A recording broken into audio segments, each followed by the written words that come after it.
Bom dia, boa noite.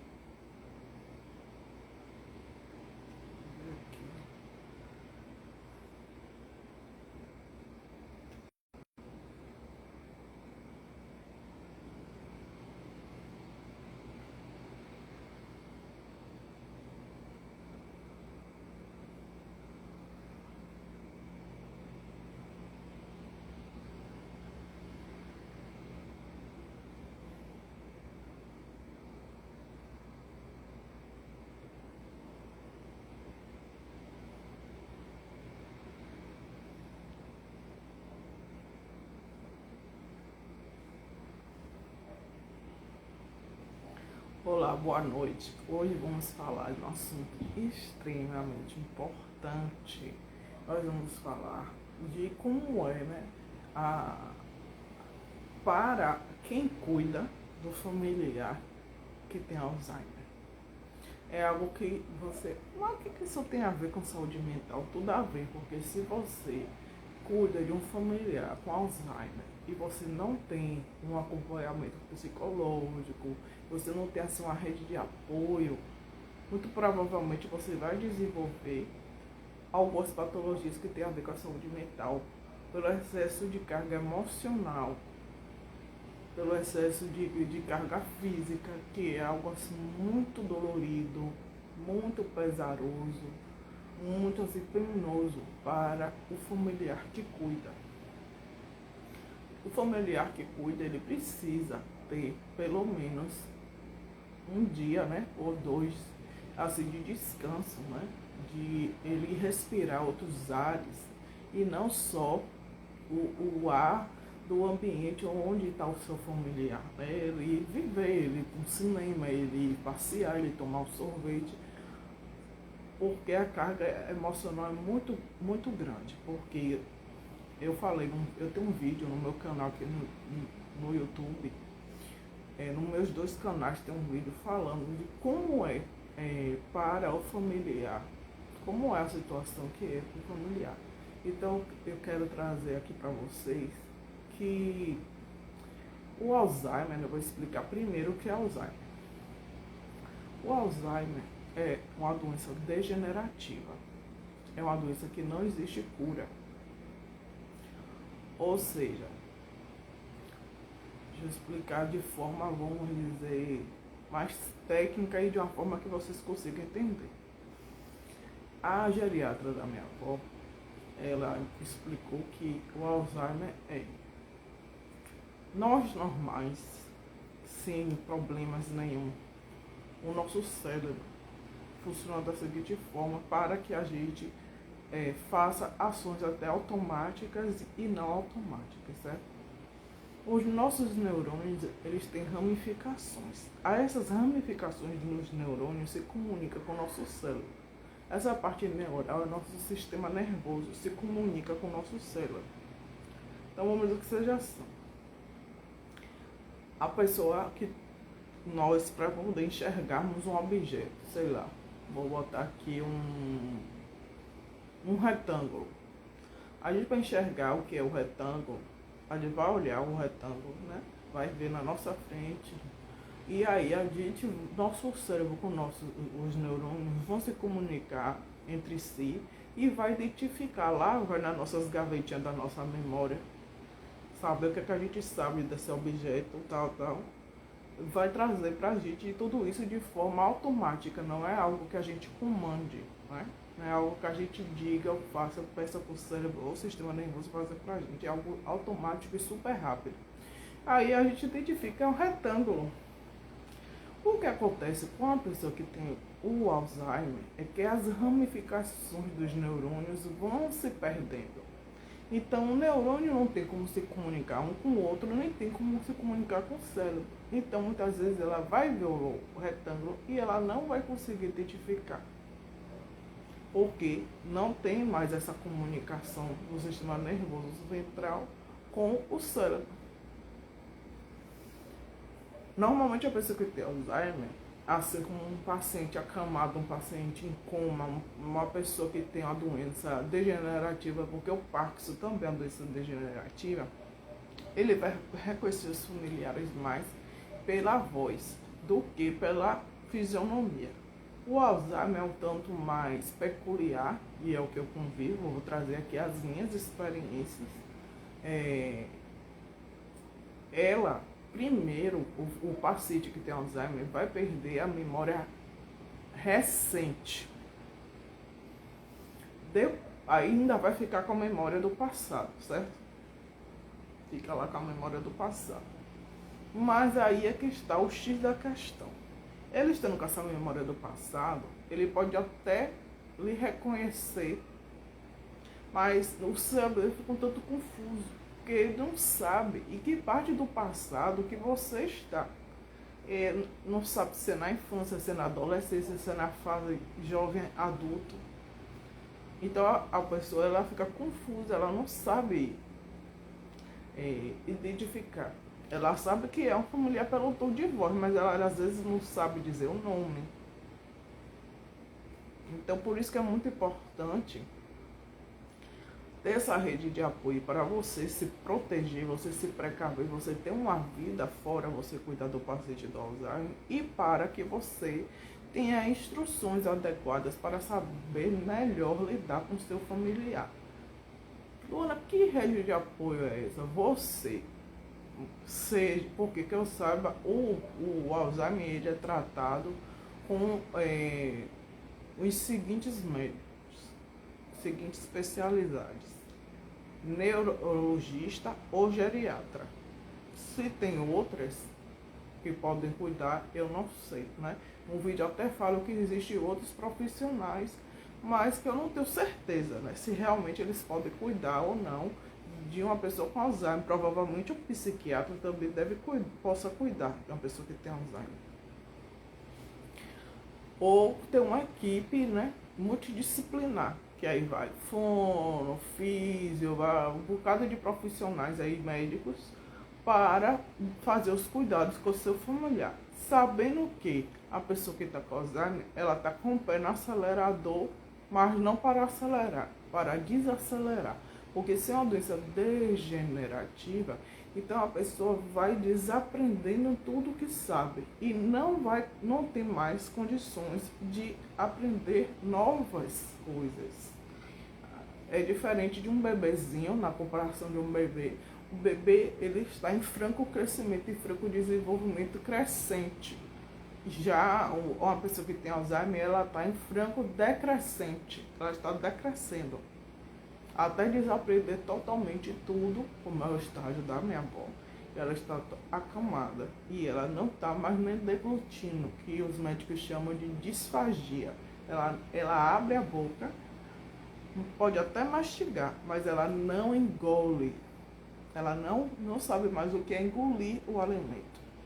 Ela demorou bastante para perder essa função, porque a gente fez bastante estímulos orientados pela geriatra para ela poder, né, ter essa mastigação. Então a gente fazia vários exercícios com ela dessa mastigação e o oferecer o alimento é um pouco parecido com a introdução alimentar de uma criança, porque você sabe que quanto mais a criança mastigar o alimento, ela vai mover esses músculos aqui, ó, e vai conseguir diccionar melhor as palavras. Já o Alzheimer não é para que ele diccione melhor as palavras, é na intenção de que ele não perca esse movimento que eles chamam da pega, né, da mastigação. O nha, nha. Então a oferta do alimento é um pouco parecido de você, primeiro você ofertar, né, na criança vai ser do líquido ao pastoso, ao chegar ao sólido, né, vamos dizer assim. Mas no paciente que tem Alzheimer, você fica ali no meio termo do pastoso com pedacinhos, para que ele esteja sempre fazendo esse exercício da mastigação. E sempre quando você for conversar, né, com seu familiar que tem Alzheimer, você chegar e dizer: sou eu, fulana, e dizer seu nome. Sou eu, no meu caso eu digo vó, sou eu, Luana, Lu, e como ela lhe chamava, sou eu, Lua. entende? Sou sua neta, no meu caso, eu sou neta Frita. Eu falo, vó, sou sua neta filha Lua, eu tô aqui. E tudo falar bem pertinho, não que ela seja surda, né? Mas, porque a audição é a última coisa que se desliga do ser humano, mas é importante que você tenha certeza que ela vai ouvir você fala, não precisa gritar também com a pessoa, você vai falar num tom audível, próximo ao ouvido dela, para que ela consiga ouvir bem. E uma outra coisa que é muito assim, penoso, dolorido e ferido, é porque o Alzheimer exatamente a pessoa vai decrescendo, é como se fosse, usar aqui uma expressão não muito bonita, não muito elegante, mas que eu acredito que vai fazer com que vocês consigam compreender.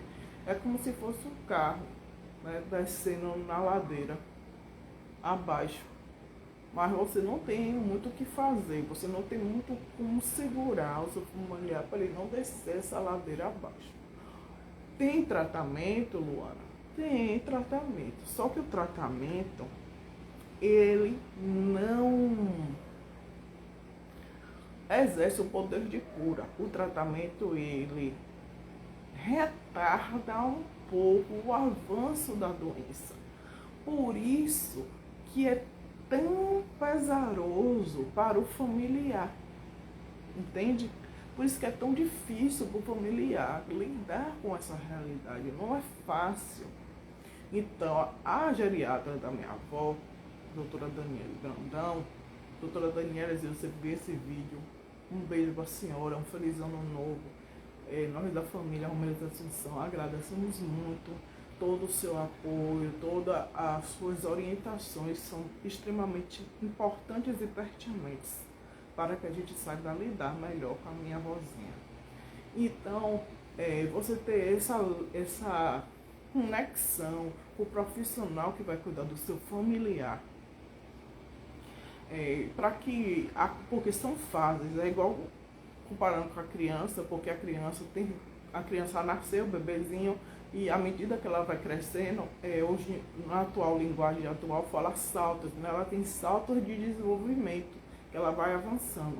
Já Alzheimer, ele vai ter como se fosse saltos na decrescência, né? Ele vai desaprendendo. Então, cada desaprendizagem que seu familiar for sofrer, você vai ter que utilizar mecanismos, vai ter que utilizar técnicas, e essas técnicas são passadas pelos profissionais que acompanham o seu familiar, para que você, familiar, os outros familiares que também estejam cuidando, possam estar praticando com a pessoa, né? Com o seu familiar que esteja doente, para você estar aí praticando para que ele consiga comer, que ele consiga,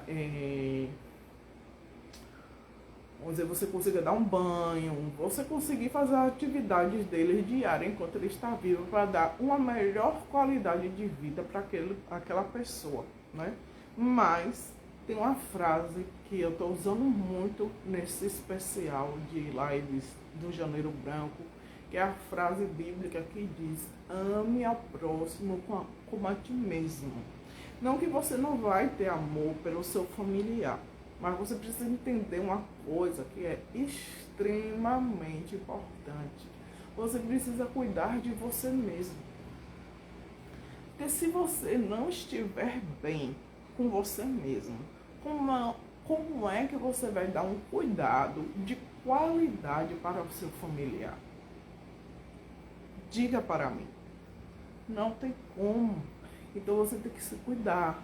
A geriatra da minha avó orientou que nossa família fizesse terapia, porque é algo que mexe muito com o emocional. Eu tenho algumas formações de inteligência emocional, mas mesmo assim, você tendo esse conhecimento na prática, às vezes você lidando no dia a dia com algo tão dolorido, tão ferido, tão pesaroso, mexe com o seu emocional, por mais preparado que você esteja. Então é bom você ter esse apoio, essa rede de apoio, você ter um terapeuta, você ter um coach, você ter algum profissional que você possa, o coach life, o coach de inteligência emocional, para que possa estar ali lhe auxiliando para você lidar da melhor forma possível com essa situação e lidar melhor com os sentimentos, com as emoções que essa situação lhe causa, né? Não é nem sentimento, com essas emoções que essa situação de cuidar de um familiar com Alzheimer vem a lhe causar. Porque realmente não são emoções muitas vezes positivas. Né? Você às vezes vai estar destruído por dentro, e você tem que estar ali do lado do seu familiar, sorrindo, passando energias positivas e felicidade. Não é algo assim fácil, não é verdade? Deixa eu ajeitar aqui minha câmera, que está aqui meio que descarregando. Então é muito difícil. É uma situação que você precisa pedir um help, você precisa tornar-se vulnerável para você se permitir ser cuidado também. Você também precisa ser cuidado, você precisa ter essa consciência, você precisa ter a consciência que você precisa amar-se primeiro, que você precisa cuidar de você, da sua alimentação, você precisa fazer um exercício físico, você precisa ter uma alimentação equilibrada, você precisa ter um lazer. Se esparecer sua mente, alimentar sua mente de outras coisas, para que quando você esteja cuidando do seu familiar, você esteja bem. Então precisa você mobilizar outras pessoas. Boa noite, Erivelton. Então você precisa movimentar os seus familiares, outros, para que eles também passem a cuidar, para que você não fique sobrecarregado, sobrecarregada ao cuidar de um familiar seu com a doença degenerativa, porque é algo extremamente pesado, né? Porque não é simplesmente só você cuidar. Aqui, por exemplo, na casa da minha avó, o que é que acontece? Minha avó está muito, apesar de ela ser magra, ter o porte físico magro, mas ela não tem mais locomoção, ela não tem mais movimentação, ela não se move no corpo, ela não anda. Então ela já é uma paciente acamada. Mesmo que você faça mudanças de decúbito, que é mudança de decúbito? É mudar a pessoa de posição no leito, que agora ela é necessário, porque ela está com escaras, que são escaras, são aquelas feridas que são causadas por posição, a pessoa ficar em uma determinada posição. E minha avó não tem como a gente fazer muita coisa, a não ser cuidar das escaras e mudar ela de decúbito, porque minha avó está tão magra, que ela só tem pele e osso, ela não tem mais músculo, porque o que ela come não é suficiente para ela ganhar uma massa muscular, e ela não pode ganhar uma massa muscular porque vai ser prejudicial para ela mesma, porque aí ela vai ficar mais pesada, vai ser mais difícil para as pessoas carregarem ela. E fora que ainda tem outra questão, a própria doença, o Alzheimer, acarreta vamos dizer, o declínio da musculação da pessoa. A pessoa vai perdendo as fibras musculares, que é da própria doença. Então você não tem muita coisa para fazer, né? No máximo a gente faz aqui, como ela está se alimentando por sonda, você dá um caldo de carne que ajuda na cicatrização das escaras, você dá um caldo de proteína, né? Um caldo mais líquidozinho e tal, para poder ajudar nessa cicatrização. Mas não tem assim muito que a gente fazer, a não ser comprar todas as medicações necessárias para fazer o curativo e tal. Mas assim, por mais que a gente está mudando ela, já não é de 2 em 2 horas, a gente já está mudando ela de 1 em 1 hora. Eu durmo meia-noite, né? Eu estou aqui fazendo uma live de ousadinha que eu sou, porque já a moça aqui que ajuda a cuidar dela vai embora às 18 horas. 19 horas a gente já tem que estar mudando ela de posição no leito, para não abrir outras escaras. Então é uma coisa assim muito delicada, é uma linha assim muito tênue entre você cuidar de uma pessoa e você cuidar de você. Às vezes você se pega no automático do dia a dia ali exacerbada porque você está sobrecarregada cuidando do seu familiar e você não se percebe. E nisso aí também sua vida passa. Porque nessa brincadeira, vamos dizer, entre aspas, né? Fazendo a sua analogia, minha avó já tem quase 10 anos com Alzheimer. Então, se a gente parasse totalmente nossa vida para, não é que a gente não só, a gente só cuidar dela, você vai deixar de ter uma vida. Então você tem que pensar com muita sabedoria para você fazer esse equilíbrio na balança. Você cuidar da sua vida e você cuidar do seu familiar. Você ter esse equilíbrio, né? Eu modifiquei toda a minha vida, né? Assim, eu não trabalho, eu quase não trabalho fora, eu trabalho home office. Quando surge algum trabalho esporadicamente, eu vou fazer alguma coisa fora. Mas já nesse sentido mais de eu ter contato com pessoas, de eu esparecer, essa coisa assim. Porque é importante você conversar com outras pessoas, você sair desse ambiente, entre aspas, doentio, né? Porque senão depois você pode ficar doente. Sério, você pode ficar doente. Por isso que é importante você cuidar de você. Você tem uma qualidade de vida também. Porque é incompreensível, uma conta que não fecha, você querer dar qualidade de vida para uma pessoa, se você não tem qualidade de vida. Compreende? Então você tem que cuidar de você primeiro. Você tem que ter qualidade de vida você primeiro. Não que você não vai dar para outra pessoa. Mas você precisa entender que quando você vai estar com o seu familiar, você tem que dar o seu melhor. O seu melhor de tempo, de qualidade, não ficar ali atendendo o celular. O seu melhor de estado de presença, você tá ali inteiro, completo com aquela pessoa.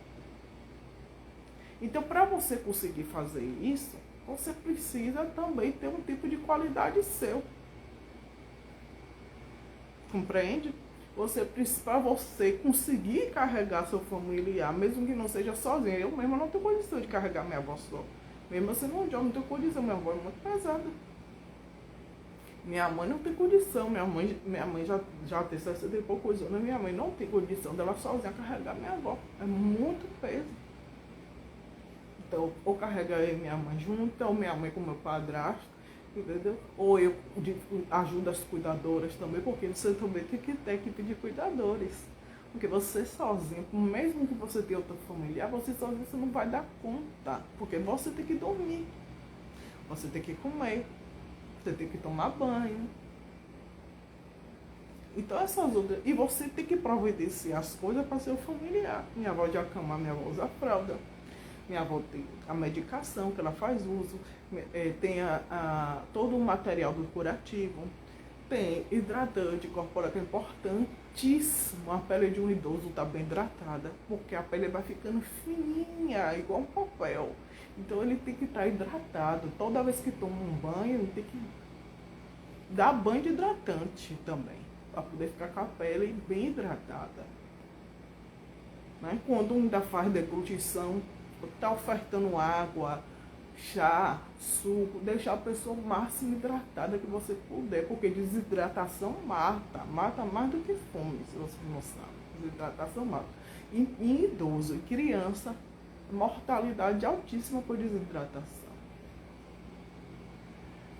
Se vocês não sabiam, fiquem sabendo, é muito importante. E você que está cuidando de fazer isso, você também tem que tomar sua medicação, que se você faz uso de uma medicação contínua, você também tem que se hidratar, você também tem que cuidar da sua pele, né?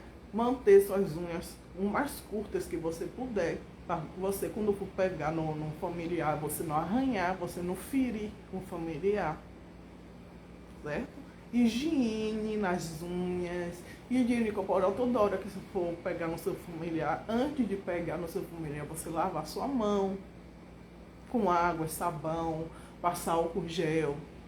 Higiene total de tudo da pessoa que tem Alzheimer. Porque é uma pessoa que ela está numa idade já avançada, a imunidade da pessoa baixa. Principalmente se ela já está no estágio que minha avó está acamada e tal, a imunidade baixa.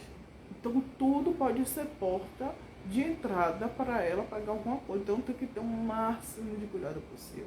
As pessoas que são as cuidadoras aqui em casa, elas chegam, a primeira coisa que elas têm que fazer é tomar banho e trocar de roupa. Colocar uma roupa limpa. Mesmo que ela vá para casa, embora, ou com essa roupa que ela está usando durante o dia, ou com a outra roupa que ela chegou. Mas a orientação aqui, independente se é pandemia ou se não é pandemia, é chegar e tomar banho e vestir uma roupa limpa. Isso é extremamente importante. Luvas, máscara.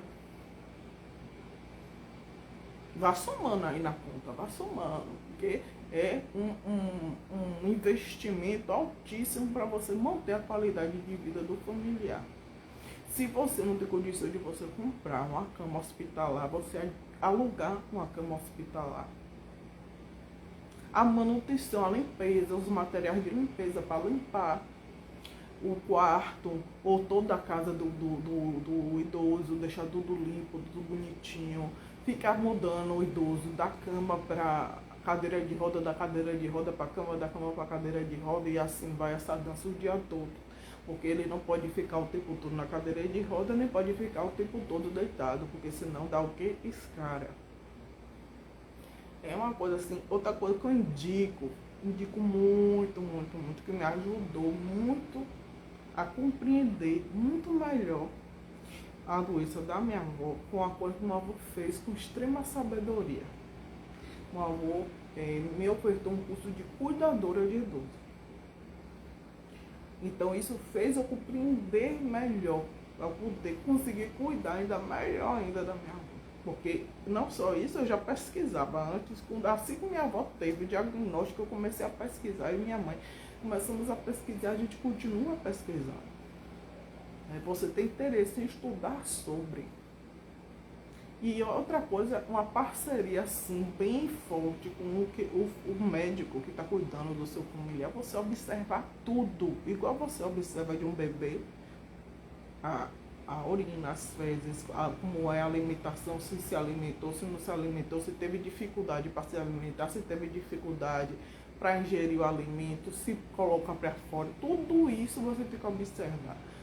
Porque essas observações vão ajudar o geriatra a compreender o estágio que está, principalmente minha avó, ela já está há um certo tempo acamada, então a gente não leva mais minha avó na clínica, a gente conversa com a geriatra, às vezes faz videochamada e tudo para a geriatra ver e nos orientar.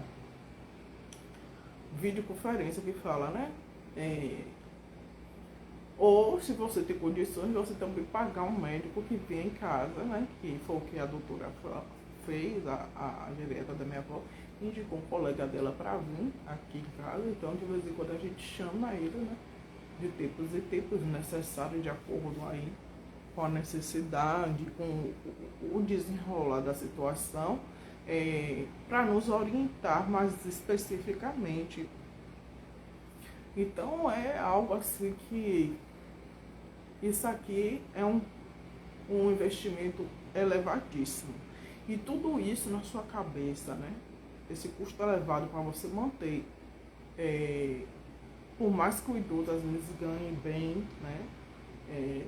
Manter isso não é uma coisa fácil, não é uma brincadeira, ainda mais as coisas que estão, o preço que está as coisas. Por exemplo, minha avó agora ela não faz mais uso de alimento que a gente, vamos dizer, faça em casa. Só determinadas coisas foram permitidas para que a gente desse via sonda. Mas o alimento dela em si mesmo tem que ser o comprado para ser via sonda, né? Os médicos indicaram.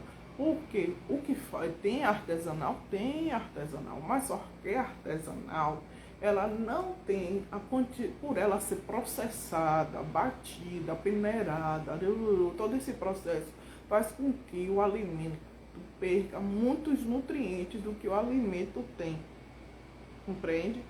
Então o que vai chegar para ela é uma quantidade ínfima, muito pouca, de nutrientes necessários para ela. Então foi indicado para nós que a gente comprasse o alimento, porque o alimento é industrializado, né, fabricado, ele tem a quantidade de nutrientes adequada para que ela esteja bem alimentada, as vitaminas, tudo direitinho, tudo equilibrado.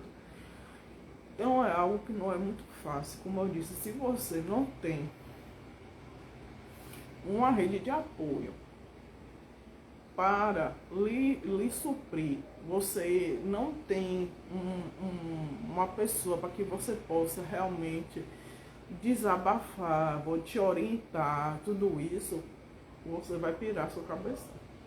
Provavelmente, por isso que eu trouxe esse tema no Janeiro Branco, porque provavelmente você vai desenvolver ansiedade, depressão, entre outras coisas. Essas duas coisas são as mais comuns as pessoas que cuidam de pacientes com Alzheimer desenvolver ansiedade e depressão, porque é algo extremamente pesado. É algo pesado, não é uma brincadeira, não é uma coisa fácil, porque todo dia é um dia, todo dia tem uma demanda diferente. Todo dia que você acorda, além de você se preocupar, será que meu familiar está vivo, está respirando? Você ainda fica nesse pânico, se a pessoa está respirando ou não. Você ainda tem situações que ocorrem, por exemplo, num dia que ela acordou que ela não estava aceitando alimento, que ela não estava engolindo. A gente chamou esse médico que vem em casa para poder fazer as manobras, ensinou a gente a fazer várias manobras. Com todas as manobras que ele ensinou, o que ela estava ingerindo era muito, mas muito pouco. A gente teve que levar ela para ficar para o hospital. Chegou lá para ter que ficar internada, porque deu o quê? Desnutrição, desidratação. Só por uns dias que ela ficou sem comer, nem foi assim, tantos dias. Mas só uns dias, e porque o que ela estava ingerindo era muito pouco. Então os médicos explicaram que ela estava com essa disfagia. O médico que veio em casa também já tinha explicado que ela provavelmente estava com disfagia. E lá no hospital foi melhor, porque teve a análise de fono, né, equipe multidisciplinar e tudo mais. Então não é algo fácil, não. É algo que eu trago experiencial para vocês, e que eu espero do fundo do meu coração que eu tenha conseguido ajudar você que não assistiu no ao vivo, que vai assistir no gravado. Se você tem um familiar que você cuida, né, de um familiar seu que tem Alzheimer, saiba que você não está sozinho nessa jornada, nessa... Como é que eu posso dizer aqui? Para não dizer que é uma luta, né? Nessa trajetória, nessa trilha, né? Você não está só, né? Você não está só. Existem outras pessoas que né, também estão vivenciando essa sua realidade e que realmente não é fácil. E que nós que estamos cuidando de um familiar que tem Alzheimer e ainda estamos assim bem, nós merecemos parabéns. Parabéns para nós que conseguimos fazer isso de uma forma que a gente ainda consiga ter uma certa qualidade de vida, que a gente consiga assim ter clareza do nosso raciocínio, ter clareza de quem nós somos, porque não é fácil. Então eu trouxe aqui para você refletir que é importante não só você cuidar com qualidade do seu familiar, mas que é extremamente importante que você cuide de você, porque você é extremamente importante para que seu familiar esteja bem, certo?